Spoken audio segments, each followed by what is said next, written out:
welcome back to College Esports today. It is officially back to school season. We hope you had a great summer. We definitely enjoyed having a summer break this year, but we're back and bringing you the latest headlines in college esports this past week. First up, a huge congratulations to Cora Kennedy, who is joining the University of Oregon as their new esports program director, following 5 years as the director of esports at Illinois Wesleyan University. We are super excited to see what's in store for the Ducks this school year. PlayVS College League announced the return of their Hawaii Esports Invitational presented by Zippies. 6 schools from the PCL fall season will be invited to the 2027 Invitational for Rocket League and Smash. This past Sunday, 180 teams battled it out in the first of 2 Collegiate Rocket League qualifiers, and there were some shocking upsets. Lubbock Christian took down Fisher College, Stockton took down Wichita State before being knocked out by Kennesaw, and Cleveland State took down Davenport and Bruton Parker. Tons of teams were on top of their game this weekend, and your first 8 qualifiers are Concord, Baylor, Lubbock Christian, Winthrop, Northwood, Ole Miss, Indiana Tech, and Ball State. The second qualifier takes place on August 30th. But that's not the only Collegiate Rocket League action that we've seen. The Great Lakes Gaming Convention hosted 2 qualifiers and will send 14 teams to their 2-day LAN event held later in September. Congratulations to Northwood, Lubbock Christian, who qualified 2 teams, St. Clair, Indiana Tech, who also qualified 2 teams, Cumberland, Shawnee State, Fanshawe, Leslie, Mount Aloysius, Akron, who qualified 2 teams, Florida, Tennessee, and WCTC. The Future Play Festival, which will be held in Peoria, Illinois, is hosting a $50,000 Collegiate Esports Showdown featuring Rocket League. Just recently, they announced an adjustment to the qualifiers format due to a lack of participation in HBCU and 2-year college pools. August 29th will now be a double elimination format split into 2 pools, and 32 total teams will advance to Day 2, hosted on September 5th, which will be Swiss. Registration closes on Thursday, August 27th. Don't miss out on your chance to compete at the Future Play Festival. Travel and hotel are covered for the 24 teams headed into LAN. And recently, NAECAD, the National Association of Esports Coaches and Directors, released their recruiting certification. I had the chance to talk to Cole Prescott, their associate director, about what coaches can expect from this new course. So we launched the college recruiter certification just a week ago, and maybe it was 2 weeks ago. But either way, it was just something that, honestly, it's something I've wanted to build since day one of starting at NAECAD. You know, as a coach for 6 years, recruiting was, a high priority in our university with our program, as it is with many programs. And for me, for the first 3 years, it was miserable. I hated it. I was bad at it. I didn't understand it. And it was tough because it's a really important part of our job. It's something that either, builds up and equips the program or really holds it back or causes it to struggle. And even in, the last few years, we've seen programs close down because just the roster size and the turnover hasn't been there the way that it's needed to be. And so for me, the experience I went through of getting some training, learning how to recruit, had such a strong impact on my own experience, both in my ability to build a program, the kind of program that I wanted to lead, that could have an impact, that could compete, that could bring in students who were committed and driven around a specific culture, that piece, but even just my own personal well-being, struggling in a part of my job that was really important is not just a fun place to be in any way. So my own just day-to-day well-being, enjoyment of the job was greatly enhanced when I became a better recruiter. And I realized, I spent hours and hours, reading books and watching guides and learning from other coaches on how to coach, but I hadn't, taken that same approach to recruiting and hadn't even realized to do that or didn't know who to go to for help with recruiting. So for me, that was a big push of like why we wanted to do this and just transforming that experience of both building up the space, transforming the experience for the coaches themselves, and even for the students being recruited. Having competent recruiters helps them too. It helps them figure out where they do want to go, where they don't want to go, what is a good fit and what isn't. So that's a lot of the why behind it for sure. Yeah, absolutely. And I know we talk a lot about how, as esports directors, you don't really get like a how to guide. Sure. But coming into like a university space, there's already these like recruiting can be an expectation of you that you Hmm. might just not even consider. Like, Yeah. where do I even start? Yeah. I mean, Um, when I started as a recruiter, like I thought, oh, offer scholarships to students to play video games. Like that seems pretty straightforward. That doesn't seem like that'll be very hard. And obviously, like it's much more than that, right? It's so much more. It's about the university, the education, the environment, and it's about building the relationship with the recruits. So it's one of those things, especially at universities in general, but especially if your department's under athletics, you're just kind of hired with the expectation that you will recruit and that you'll figure it out because that's the expectation that every other coach in that department is brought in with. And so I think too, there's that like misalignment of understanding sometimes from like admins being used to working with people who either have recruiting experience or were recruited themselves as a college athlete. And so, or even just, recruiting is just an inherent part of the athletic world.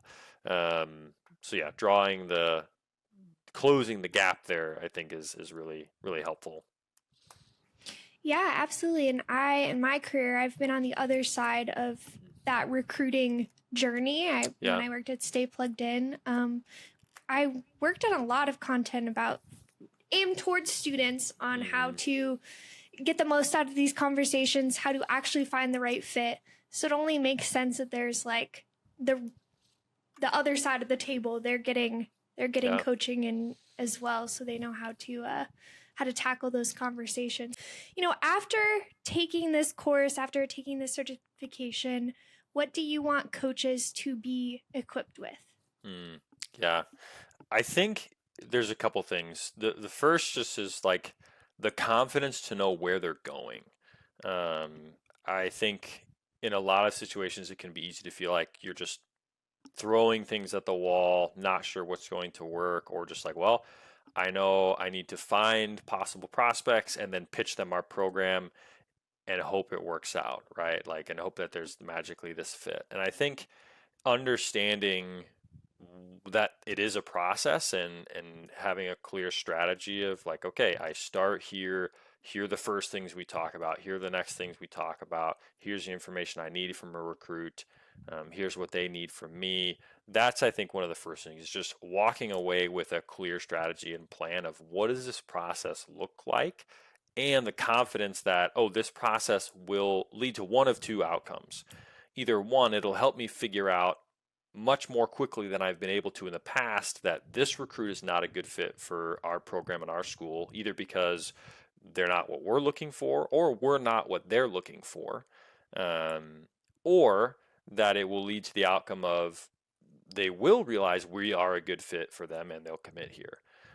And also that will happen faster than it has before and more often than it has before. So to me, those, when I look at like the outcomes of just the confidence of understanding the process, and even one of those understanding pieces of going, hey, getting told no is a really good thing because not everyone is a good fit.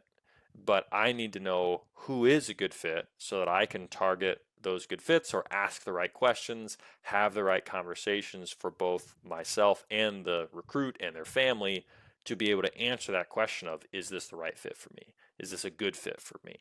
And I think, for a lot of recruiters and myself starting out, like there wasn't that understanding of like, not every student will fit. Like you kind of know that, but not realizing that that's a really good thing and that like figuring that out quickly and starting with things that are important so that if there are things that are deal breakers or that are really important to either you or the recruit, that talking through those early in the process is a really good thing because it'll save them and you time on, oh, we've hit the things that are most likely to matter.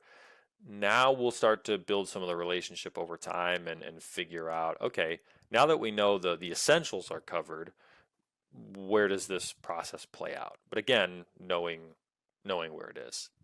Um, Probably the last thing I'll put in that is I want recruiters to be able to walk away knowing that while recruiting is a year-round activity, it's something that they do have more control over than they might currently think. Because that was another big thing that I learned and that changed for me, and that I hope can translate to other recruiters, is that we are the ones who have to lead the process. The recruits have never been recruited before, and they're only going to be recruited once. They're only going to graduate high school once. And so this process is one that we go through hundreds of times, thousands of times. And so it's critical for us to lead the recruits and the families through the process because it's helpful for them, but also this is our day to day, right? This is our lives. And so if we don't lead the process and kind of manage it well, it will control us and it will create chaos in our own schedule and our ability to lead a whole program because we've got a lot of things to do that aren't just recruiting. And so leading and managing the process well and defining it for the recruit and for the family not only helps them, but it helps you. It leads to faster results, better results, and a greater sense of stability inside your role as a director or a head coach rather than feeling like recruiting is this chaos that fills every gap of every day, 365 days a year. Yeah, absolutely. And at the end of the day, we want students to find the place where they will fit in. Obviously, you want your students to graduate. Mm-hmm. You probably don't want them to transfer. So finding that good fit is going to be really important. For someone who may not have taken a NAECAD course or certificate program before, what can they kind of expect from this one? Yeah, as far as like structure and layout goes, it's a series of a few things, right? There's some videos walking through different concepts that I lead. So teaching them different things. There's some exercises that they'll fill out based on those concepts. Whether it's creating scripts for your first call or your first message, outlining your plan for the year, your 12-month schedule of what work am I doing each month that allows me to start the process when I want it to start and have my recruits feel ready and confident to make their decision when I need them to make their decision, ideally, earlier in the year, not May, June, and July, right? So series of exercises, templates, and resources, again, that we've developed as well to kind of supplement not just things you'll build overall, but things that will hand you examples of the concepts that we talk through. I wanted it to be as comprehensive as possible to leave as little gray, right? Like the idea is that walking out of this, there's a high degree of confidence of knowing what to implement, what mindset shifts to make, and how to do it, and what does it look like through the examples and then through the exercises. So that's kind of the format of it. All in all, probably take coaches between 3 and 4 hours to complete, depending on how fast they go through the exercises. I think the videos themselves is a little under 2 hours of video content. But then, yeah, the exercises, lectures, templates stack on top of that. And then I guess, in the collegiate space, we talk a lot about how no programs are built exactly the same. Mm-hmm. We're not all, I almost said we're not all equal, but that's not the intention of what I wanted Sure, to say. yeah. It's more like Yeah, yeah. we don't all look the same. Yeah. So who would you say is the intended audience? Who is this going to work best for? Mm-hmm. Yeah. Anything like that? No, I love that you bring that up, that like not all programs are the same. Their mission and vision is different. And I think because that is true, learning skills in recruiting is even more important because I think historically what many of us have done is present our programs as kind of being for everyone in a recruiting sense, but if it's for everyone, it's almost for no one, if that makes sense. And so part of the purpose of this is figuring out who is my program actually for? Do I clearly define and understand that? And then how do I communicate that to recruits in this process? So in that vein, I would say this is for anyone who does any recruiting or who wants to build a specific kind of program or be able to draw in a specific kind of student or recruit. So for example, right, you've got a big swath of programs that are, small NAIA or D3, D2 schools that are, hey, recruiting is the mandate they've received from their institution. It's about building rosters, helping with enrollment, and creating a great experience while you do it, right? That's like, I think, what most people will think of as the most obvious audience for this kind of a training. But if you're at a D1 school or a bigger D2 school where, just overall enrollment and roster isn't really an issue, right? Or a big community college where it's like, well, we don't really need more roster size, but we'd really like to build a really competitive team in this area. Or we want to bring in students who are great and passionate for broadcasting, right?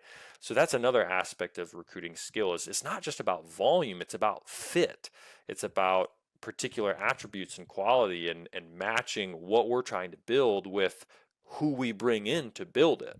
And so for anyone who wants to develop a specific kind of program or is targeting a specific niche of students or skills, this is also for them because, the skills and training here isn't just about like, hey, how to get as many recruits as possible. That's not at all what it is. It's how to recruit in a way that is controlled, manageable, and successful at finding the right number of strong fits for your program and its goals and its objectives. So, and that applies universally, whether your goal is enrollment driving and roster building, whether your goal is building, a higher caliber competitive team or creating out, broadcasting or community driving, there's a lot of elements that plays across. So that's who it's for. And I love that you brought up those non like roster spots, like broadcasting and Yeah. casters and social media. Like that's becoming a larger part of a lot of different programs, and Yeah. I love to see that across the industry because Yeah. college esports is, in my opinion, the career building space. There you go. Yeah. This is the pipeline, which I love. Yeah, absolutely. Sure. What are some like misconceptions about recruiting that you might be aiming to dispel, if any? Yeah, misconceptions. I love that. I think one is that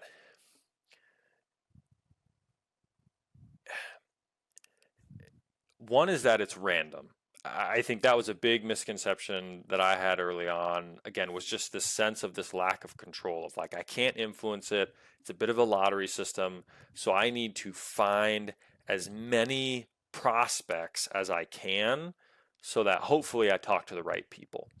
I think that's a big misconception, right? You see just the rise of like, how do I market, get things out there, and just this misconception of it's just about getting in front of the right people and not having the right conversations and building the relationship in the right way to determine whether the fit is there, right? I think another one is that like you don't have to do it all right now. A lot of recruiters run into this where they connect with a recruit and it's like, I got to tell them everything about why our school is strong, what our program is about, why it's worth considering, and why you should come here. I've got to do that right away because I've only got one chance to talk to them. I think that's another big misconception, and it's a mistake because no one likes being info dumped, right? That's not a way to build a relationship, and that is a core of recruiting is that it's not transactional, right? Recruiting is relationship building, and viewing it that way is really key. Another, I think, misconception would be that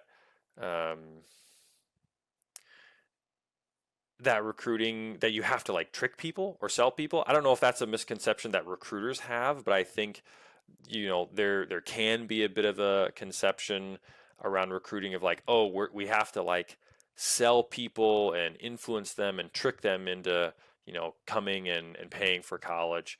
And I think the opposite is actually true of, again, if you build a relationship and you lead the process well, you want them to know if this is a good fit for them. And that's true both like culturally, size, location, and cost, right? So I think, um, talking about finances, talking about scholarshiping, when I was coaching for 6 years at a private university, it was really valuable in the recruiting process to say early to recruits and parents, hey, we're not going to be the cheapest option. When we're talking about finances here, as you start planning that out, if you're looking for what's the cheapest option I can look for to get an education, this probably isn't going to be for you, right? Let me refer you to some great state schools or community colleges that are more affordable in that regard. But here's what makes this a great option, right? If these are the things that are top of your priority list, these are the conversations we need to have. So I think there's that misconception of if you feel your university has a weakness or a barrier to entry, right? Whatever that is, those are things worth bringing up. You, as the recruiter, should bring those up early and often because one, the family, the recruit will thank you for it. It'll be helpful in them figuring out the decision making process. But two, because if you don't bring that up, they'll bring it up eventually, or they'll just decide for themselves what to think about it or how to think about it. For example, I had a recruit once who, I asked him this question of, hey, like, what do you know you don't want? What kind of schools have you crossed off your list? What are you not looking for? And he said, well, I don't know if I really want to go to a small school because the education's not really that great. And I was like, what do you mean by that? Like, why do you believe that's the case? And so, we get into that conversation and come to learn, oh, he had a certain perception of, well, the bigger the school, the better the education because of X, Y, and Z.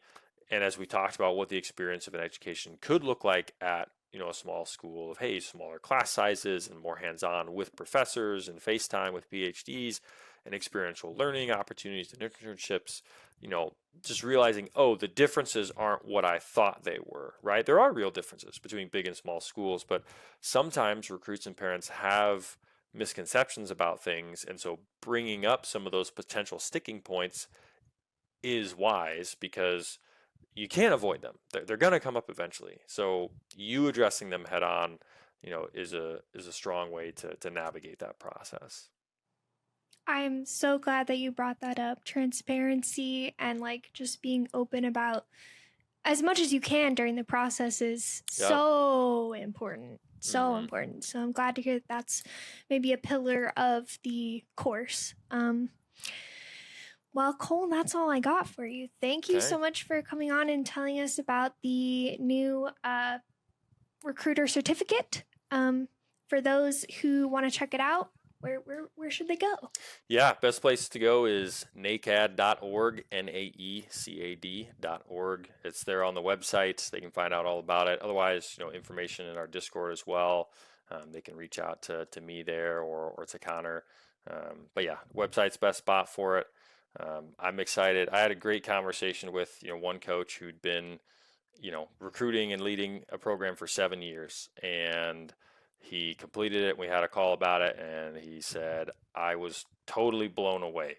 He said, I've been doing this for a long time, and we've been getting by, things have been going okay, but it's not where I'd like it to be, right? Like we haven't been able to cross the milestones we wanted to cross, build the exact kind of program we want to build, and this just completely changed how I view recruiting. And already in a few days of implementing just some of the mindset shifts, like he had already seen the impact of that. So for me, that was an incredibly gratifying conversation. I'm really excited for coaches to have their recruiting experience transformed and see the impact that has, on them, their students, and just kind of the future of the ecosystem as well. Have news that you want us to share?